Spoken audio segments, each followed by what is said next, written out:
আমার স্নেহের একাদশ শ্রেণীর ছাত্রছাত্রী, তোমাদের জন্য একটি নতুন কবিতা নিয়ে আমি হাজির হয়েছি।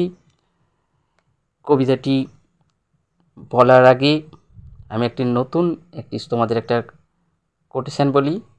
সেই কোটেশন থেকেই তোমরা বুঝতে পারবে যে আমি কোন কবিতাটি পড়াতে চাইছি। দেখো, কোন রূপে আসিয়াছ মোর দ্বারে হে বিধাতা। এখানে বোঝা যাচ্ছে যে আমাদের কোন রূপে এসেছিলেন।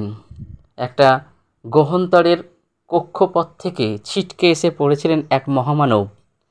সেই মহামানবের নাম ঈশ্বরচন্দ্র বিদ্যাসাগর। তোমরা ঠিকই ধরেছ, তোমাদের প্রথম সেমিস্টারের একটি খুব সুন্দর কবিতা। সেই কবিতাটির নাম হচ্ছে ঈশ্বরচন্দ্র বিদ্যাসাগর। কবি মধুকবির লেখা, মাইকেল মধুসূদন দত্তের। কবিতাটি মাইকেল মধুসূদন দত্ত যখন বিদেশে পাড়ি দেন, তখন ফ্রান্স থেকে বসে 1865 খ্রিস্টাব্দে এই ঈশ্বরচন্দ্র বিদ্যাসাগর কবিতাটি লেখেন। যখন লেখার পর এটি প্রকাশিত হয় 1866 সালে।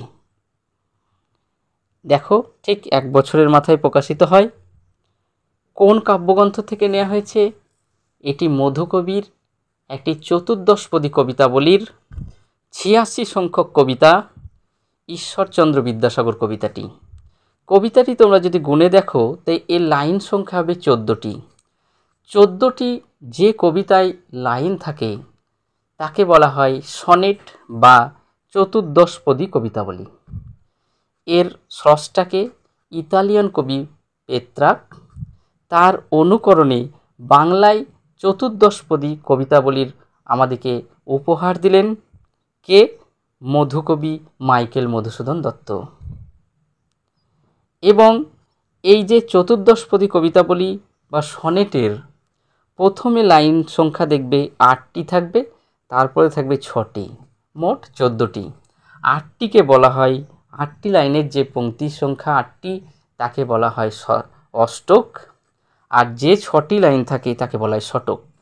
এই যে কবিতার তোমরা পড়ে দেখবে 14 লাইনের কবিতা, এটি কি একটি সনেট অর্থাৎ চতুর্দশপদী কবিতাবলী। বেশ, এটি তোমার যে ছন্দ ব্যবহার করেছেন কবি, সেখানে তোমার অমিত্রাক্ষর ছন্দের ব্যবহার করেছেন। এবং কবিতাটির মূল বিষয়বস্তু কি? ঈশ্বরচন্দ্র বিদ্যাসাগরের গুণকীর্তন এবং প্রশংসা। কে করেছেন? এর একটি প্রেক্ষাপট আছে। মাইকেল মধুসূদন দত্তর বেহিসেবি জীবনযাপনের জন্য যখন আর্থিক অবস্থায় তিনি ভুগছেন, যখন তার আর্থিক অবস্থা খুবই শোচনীয়, তখন সাহায্যের হাত বাড়িয়েছিলেন এই করুণার সিন্ধু ঈশ্বরচন্দ্র বিদ্যাসাগরকে। ঈশ্বরচন্দ্র বিদ্যাসাগর তাকে আর্থিক সহায়তা দান করেছিলেন। সেই পরিপ্রেক্ষিতে বিদ্যাসাগরের যে অপার মহিমা এবং তিনি যে দয়ার সাগর, তার সেই দয়ার সাগরের গুণকীর্তন করার জন্য তার পাঠকের সামনে নতুন কবিতাটি, এই ঈশ্বরচন্দ্র বিদ্যাসাগর কবিতাটি আমাদের উপহার দিলেন। বাংলা সাহিত্যে সত্যি একটি নতুনত্বের স্বাদ। চলো, কবিতাটির আমি যেগুলি বললাম সেগুলি তোমাদের শর্ট কোশ্চেনের জন্য খুবই কাজে লাগবে। এবার পাঠ করি। দেখো, আমার সঙ্গে সঙ্গে তোমরা খাতা পেন নিয়ে রাখো, যেগুলি আন্ডারলাইন করতে বলবো সেগুলি আন্ডারলাইন করবে। দেখো, বিদ্যার সাগর তুমি বিখ্যাত ভারতে। দেখো, বিদ্যার সাগর ঈশ্বরচন্দ্র বিদ্যাসাগর, তিনি বিদ্যার সাগর, অর্থাৎ তার বিদ্যা বুদ্ধির অসীম। সাগরের যেমন কোনো সীমা নেই, অসীম, তেমনি ঈশ্বরচন্দ্র বিদ্যাসাগরেও বিদ্যা ছিল অসীম, যা তুলনা অতুলনীয় বিদ্যা। সেই বিদ্যার সাগর তিনি বিদ্যার সাগর রূপে কোথায় বিখ্যাত? ভারতে বিখ্যাত হয়েছেন। এবং দেখো, শুধু বিদ্যার সাগর তিনি নন, তার সঙ্গে সঙ্গে তার আর একটি গুণবলী কবি লিখছেন, সেটা হচ্ছে করুণার সিন্ধু তুমি সেই জানে মনে। এখানে ডাক দাও, সেই জানে মনে। তিনি কি? করুণার সিন্ধু। সিন্ধু বলতে এখানে সাগর। তিনি করুণা, তার হৃদয়ে আছে কি? অপার করুণা। কাদের জন্য? দীন দরিদ্র বঞ্চিত মানুষের জন্য। সেই জানে মনে, কারা জানে? যারা, দেখো পরের লাইনে বলবে যে সেই জানে মনে, কারা মনে মনে জানে যে তিনি করুণার সিন্ধু? জানেন কে? দেখো পরের পংক্তিতে বলছেন দিন যে দিনের বন্ধু। এখানে দেখো দিন বানানটা দেখো দয় দীর্ঘি দন্তান্ন করা আছে। দিন শব্দের অর্থ হচ্ছে গরিব বা দরিদ্র ব্যক্তি। এই দরিদ্র এবং গরিব ব্যক্তিরা জানে তিনি করুণার সিন্ধু রূপে। তাহলে করুণার সিন্ধু বলে কে জানে? যারা দিন দরিদ্র ব্যক্তি। আর তিনি কি নামে ভারতে বিখ্যাত?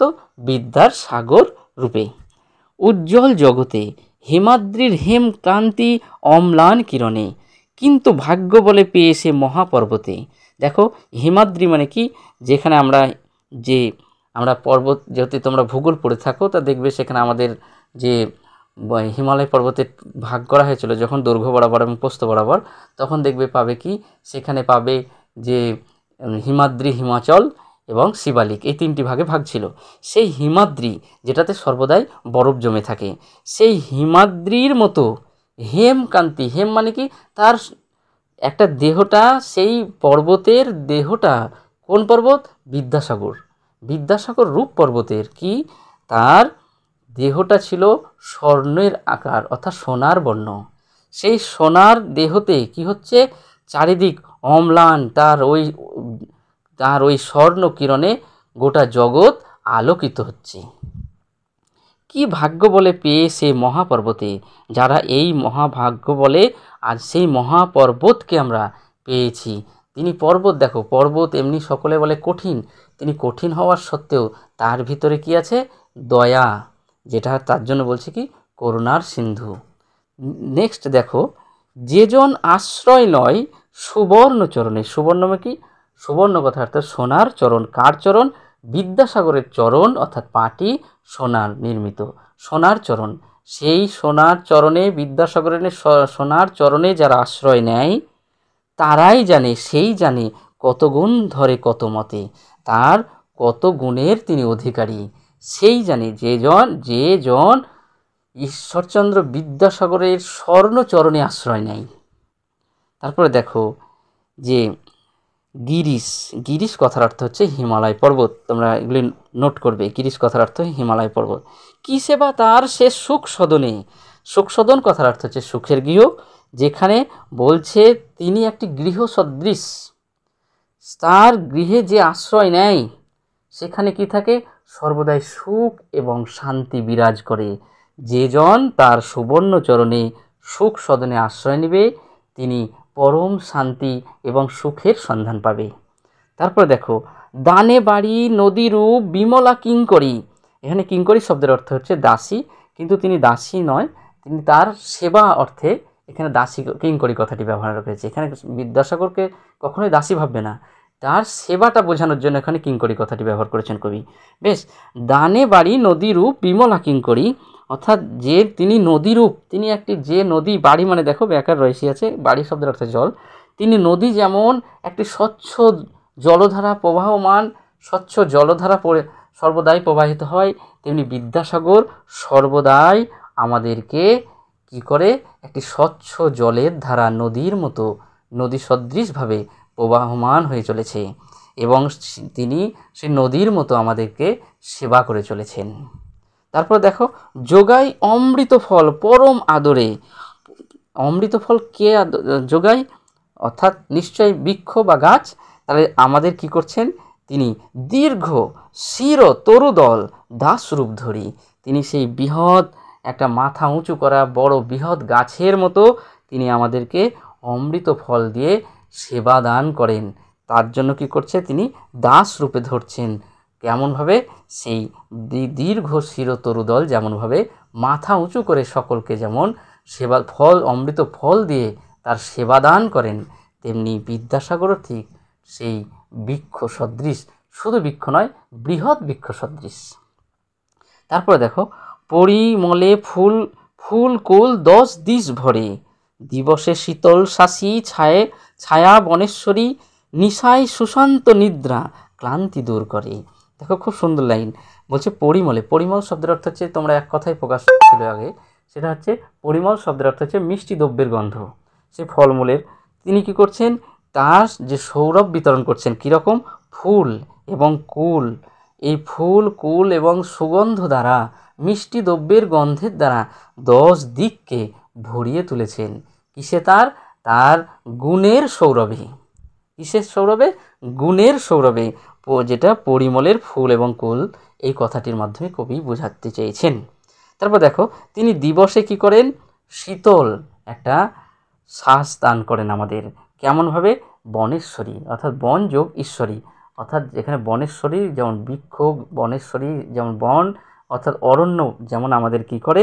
শীতল দিবসে নিঃশ্বাস প্রশ্বাস ফেলার জন্য যেমন আমাদেরকে অক্সিজেন বিতরণ করেন, আমাদেরকে যেমন আমরা ঠান্ডা শীতল বাতাস প্রবাহী করেন, সেই রকমভাবে তিনি দিবসে বনেশ্বরী হয়ে আমাদেরকে দিবসে শীতল শ্বাসী ছায়া প্রদান করছেন।